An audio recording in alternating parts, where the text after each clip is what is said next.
আসসালামু আলাইকুম এভরিওয়ান, কী অবস্থা সবার? কেমন আছেন সবাই? আশা করি সবাই ভালো আছেন।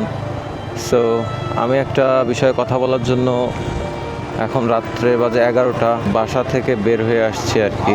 এমনিতে আমি অসুস্থ, আজকে কোনো ভিডিও বানানোর কোনো ইচ্ছাই ছিল না।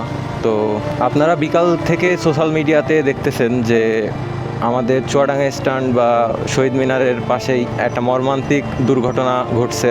ঘটনাটা অনেক হৃদয় বিতারক, দুঃখজনক একটা ঘটনা যে এই স্পটটা সামনে এইখানেই আর কি অ্যাক্সিডেন্টটা ঘটছে।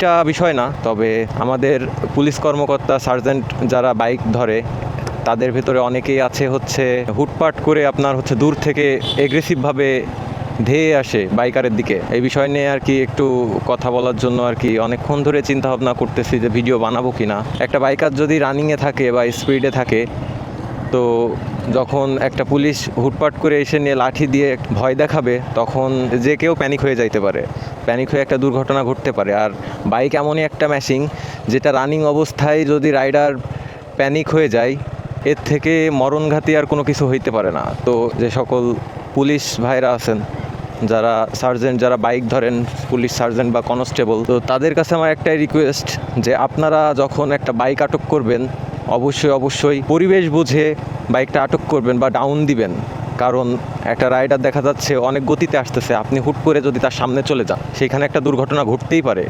সবাই তো আর প্যানিক সিচুয়েশন হ্যান্ডেল করে বাইকটা কন্ট্রোল করতে পারে না।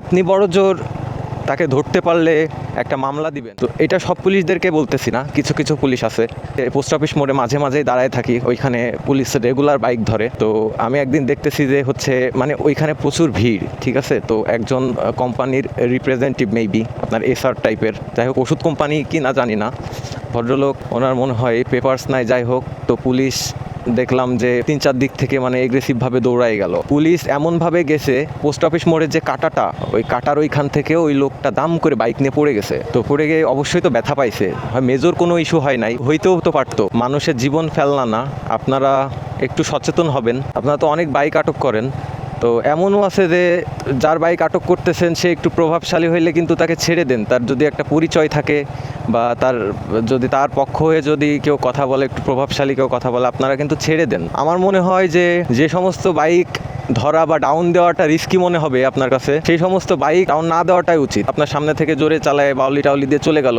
নেক্সট টাইম একদিন না একদিন তো ধরা পড়বে না? তো এই ধরেন আপনি জোর করে ধরতে গিয়ে হুট করে মিটারে থাবা মারেন, ব্রেক চেপে ধরেন, তো এই সমস্ত কারণে একটা রানিং বাইকে কিন্তু একটা অ্যাক্সিডেন্ট ঘটে একটা বড় ধরনের ক্ষতি হইতে পারে বা তার জীবন চলে যেতে পারে। আরেকজনকে ঠিকই মামলা দিতে পারবেন, কিন্তু ধরেন একজনের বাইক রিস্কিভাবে ডাউন দিতে গিয়ে দেখা যাচ্ছে তার জীবনটা চলে গেল, আপনি কিন্তু যে জীবনটা ফেরত দিতে পারবেন না। আপনাদের কাছে একটাই রিকোয়েস্ট যে রিস্ক নিয়ে যে বাইকার গতিতে আছে তাকে ডাউন দেওয়া বা লাঠি সোটা টান দেন বা ভয় দেখানোর জন্য, আপনি তো বাড়ি দিচ্ছেন না। আপনার কি লজিক থাকে যে আমি তো বাড়ি দিচ্ছি না ভয় দেখানোর জন্য? তো এই ভয়টা একটা রানিং থাকা একটা রাইডারের জন্য যে কতটা বিপজ্জনক। আমার কাগজ নেই, আমি চেষ্টা করে পালাবো, তাই বলে কি আপনি জোর করে ধরতে গিয়ে আমার জীবন নিয়ে নেবেন? আজকে ধরতে না পারলেন আগামীকালকে ধরতে পারবেন, আপনার জেলার মধ্যেই থাকে, একদিন না একদিন তো আপনার সামনে পড়বেই। তো ভিডিওটা এই পর্যন্তই। আপনাদের কাছে অনেক রিকোয়েস্ট থাকলো, বেশি রিস্কি হইলে প্রয়োজন নাই ভাই। আপনার একটা মামলার থেকে একটা মানুষের জীবনের মূল্য অনেক বেশি, হোক সে অপরাধী বা যেই হোক। তো ভিডিওটা এই পর্যন্তই, দেখা হবে নতুন কোনো ভিডিওতে। সেই পর্যন্ত সাথে থাকবেন। Tata, bye bye, have fun, piece.